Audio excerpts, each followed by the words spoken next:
బలహీనుడు కూడా శక్తిమంతుడిని జయించగలిగాడు. దేవుడు ఏ వ్యక్తితో ఉంటే ఆ వ్యక్తి బలవంతుడే. ఎందుకంటే ఆయన శక్తి ద్వారా బలహీనుణ్ణి ఆయన బలవంతుడిగా మార్చగలిగిన దేవుడు. గొర్రెల కాపరి అయిన దావీదు బలహీనుడైనప్పటికీ బలవంతుడైన గొలియాతును జయించటానికి దేవుడు శక్తినిచ్చాడు. ఇలా బైబిల్ గ్రంథంలో చూస్తూ వెళితే మనం గిద్యోను, యెహోషాపాతు, దానియేలు, మొర్దెకై వారికి దేవుడు ఎంతో బలాన్ని ఇచ్చాడు తన శత్రువులను జయించటానికి. ఎందుకంటే దేవుడు వారితో ఉన్నాడు కాబట్టి.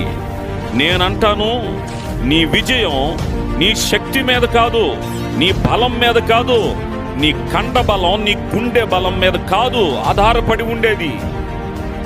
నీ విజయం అనేటువంటిది నీ విశ్వాసం మీద, నీకు దేవుని పైన ఉన్నటువంటి నమ్మకం మీదే నీ యొక్క విజయం అనేటువంటిది ఆధారపడి ఉంటుంది.